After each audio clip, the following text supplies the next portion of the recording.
Halo Lam, Kenapa lagi? udah balik taraweh loh. Udah. Kenapa sih? Lam, gue pengen cerita nih. Cerita apaan? Itu loh, tetangga gue kan ada yang meninggal tadi malam. Nah, bokap gue kan datang tuh. Doi ikutan tahlil, terus Ini makamin horor gitu kan. ya? Gue gak mau denger kalau yang serem-serem gitu. Ih kagak, dengerin dulu napa. Ya terus gimana? Iya, tadi bokap cerita sama gue. Tetangga gue yang meninggal itu tuh, mukanya kayak lagi senyum gitu. Udah gitu badannya wangi banget. Masa sih? Yang bener lu. Iya beneran, tetangga gue tuh kayak, kayak dermawan gitu orangnya. Beneran deh, ramah banget deh orangnya. Berarti orangnya baik banget kali ya. Makanya bisa sampai kayak gitu. Asli dah. Kayaknya itu contoh orang yang meninggalnya husnul khotimah gak sih?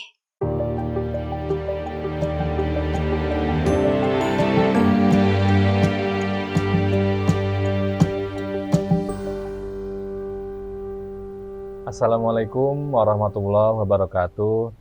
Alhamdulillahirrabbilalamin. Nahmaduhu wa nasta'inuhu wa nasta'gfiruh. Wa na'udzubillahi min syururi anfusina wa min sayyiati a'malina. May yahdihillahu fala mudhillalah wa may yudlilhu fala hadiyalah, amma ba'du. Teman-teman semua, di episode kali ini kita akan ngobrolin topik yang relatif cukup agak berat tapi memang penting untuk kita diskusikan, yaitu tentang kematian dan bagaimana pentingnya untuk ingat terhadap kematian. Kalau kita lihat, kematian sebetulnya adalah sesuatu yang pasti, tidak hanya dalam perspektif Islam, tapi dalam seluruh perspektif dan lintas ilmu pengetahuan dan kebudayaan, saya kira. Dan dalam konteks Islam, Allah dengan tegas menegaskan bahwa kullu nafsin dha'iqatul maut. Setiap yang bernyawa, segala sesuatu yang hidup, maka dia akan merasakan kematian. Kematian dengan demikian juga adalah menjadi pembeda antara makhluk dan Khalik atau Sang Pencipta. Karena pastinya kematian, maka kemudian kita jadi ingat bahwa hidup di dunia ini sifatnya hanya sementara, hanya singkat. Hidup di dunia ini dimaknai atau disifati dalam Al-Quran sebagai senda gurau yang melenakkan. Wamal hayatud dunia illa la'ibu walahu. Dan tiadalah kehidupan kita di muka bumi ini kecuali hanya sendak gurau dan kesenangan yang kadang-kadang melenakkan. Di ayat lain Allah juga berfirman, wamal hayatud dunia illa mata'ul gurur. Maknanya lebih kurang serupa, dan kedua ini menegaskan kepada kita bahwa hidup kita ini sepanjang apapun kita merasakan sebetulnya hanya singkat. Dan kalau hidup ini singkat, berarti ada kehidupan lain yang jauh lebih panjang durasinya, yang jauh lebih, katakanlah dalam bahasa yang kita pahami, selama-lamanya. Nah, ini ditegaskan juga di dalam Al-Quran, wadarul akhiratu khairu wa abqa. Dan kampung akhirat itu lebih bagus dan lebih abadi dibandingkan dengan kehidupan kita di muka bumi.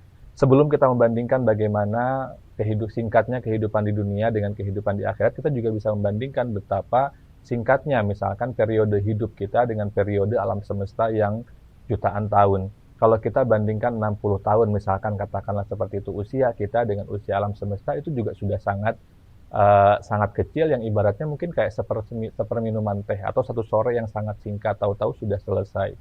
Hidup di dunia juga demikian. Nah, apa kemudian hikmah dibalik dipastikannya kematian sebagai akhir dalam tanda kutip kehidupan di dunia? Hikmahnya adalah bahwa hidup di dunia ini sebetulnya hanya misi yang Allah embankan kepada kita untuk menguji sejauh mana kita mampu melaksanakan pengabdian kepadanya sebagai seorang hamba. Maka ketika kita meninggal, kita akan kemudian diminta mempertanggungjawabkan segala sesuatu yang kita lakukan, mau itu bagus, mau itu jelek, bahkan hingga sebesar zarrah. Kita akan diminta pertanggungjawaban, kita akan diminta untuk memperlihatkan, menunjukkan bahwa yang kita lakukan di dunia ini seharusnya selaras dengan apa yang Allah perintahkan kepada kita. Dan konsep bahwa ada kehidupan lain setelah kematian, bahwa kita akan diminta pertanggungjawaban atas apa yang kita lakukan di muka bumi, ini sebetulnya adalah sesuatu hal yang baru bagi masyarakat Arab pra-Islam. Dan ini sebetulnya adalah revolusi berpikir yang ditawarkan oleh Islam, yang itu kemudian mengubah kebudayaan dan peradaban Arab pada saat itu dan kemudian peradaban dunia sekarang. Kenapa? Karena masyarakat Arab pra-Islam itu mereka tidak meyakini bahwa ada kehidupan setelah kematian, bahwa mereka akan dimintai pertanggungjawaban setelah kematian. Sehingga tidak ada kesadaran untuk mengontrol diri, tidak ada kesadaran untuk bersikap baik, karena mereka tahu bahwa kalau mereka mati ya sudah, ceritanya selesai, tidak akan ada cerita di mana mereka diminta untuk mempertanggungjawabkan apa yang mereka lakukan.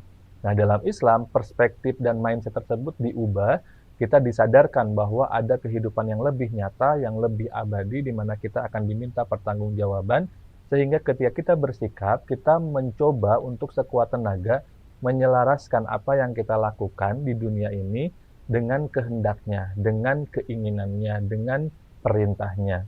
Karena kita tahu bahwa setelah kita meninggal, setelah misi ini selesai, kita akan ditanyai apa saja yang kita lakukan di muka bumi.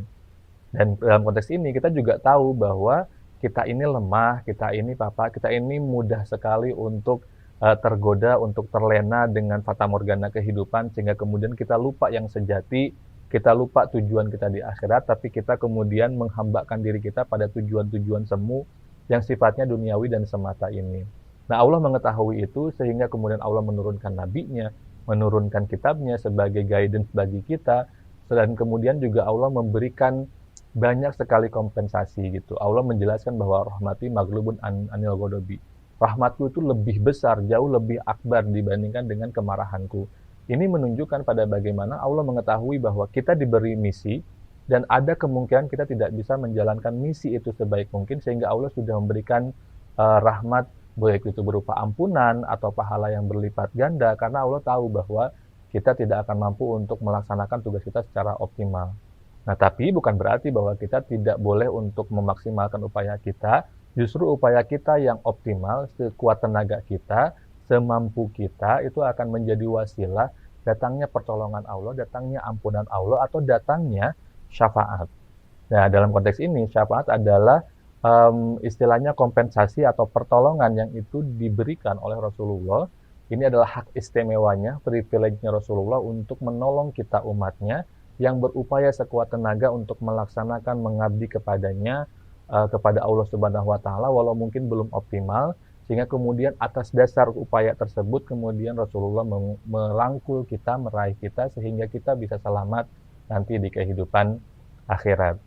Nah, karena besarnya kehidupan akhirat nanti, karena besarnya tanggung jawab kita di dunia ini, karena nanti akan ada yang ditanyai ketika kita di akhirat, maka kita sangat dianjurkan untuk mengingat kematian. Aksaru zikril maut, perbanyaklah bagimu mengingat kematian. Karena dengan mengingat kematian, kita akan tahu bahwa hidup ini sederhana, bahwa hidup ini singkat saja, sehingga kemudian kalau kita sadar bahwa hidup ini singkat, maka kita tidak boleh menuhankan tujuan-tujuan duniawi ketimbang tujuan-tujuan yang sifatnya ukhrawi. Tujuan duniawi harus dijadikan alat atau dijadikan halte perantara untuk kita mencapai tujuan yang jauh lebih panjang, yaitu tujuan-tujuan ukhrawi. Semakin sedikit kita mengingat kematian, semakin rentan kita terdistraksi dari tujuan utama tadi, dan malah kemudian menghambakan diri pada kesenangan semu, pada tujuan semu yang ditawarkan oleh dunia yang serba cepat ini, yang serba mungkin malah kelihatannya memberikan kesenangan, tapi belum tentu memberikan kebahagiaan yang hakiki berupa ketenangan di dalam hati atau kalbu. Itu saja untuk episode kali ini. Semoga ada manfaatnya, semoga kita termasuk orang yang banyak mengingat kematian sehingga hatinya menjadi lembut, sehingga kita menjadi pribadi yang mampu untuk memilah mana tujuan yang semu, mana tujuan yang abadi, dan kita diberi kekuatan dan kemudahan dan pertolongan untuk setia pada tujuan yang abadi tadi. Terima kasih. Wallahu muwaffiq ila aqwamit thoriq. Wassalamualaikum warahmatullahi wabarakatuh.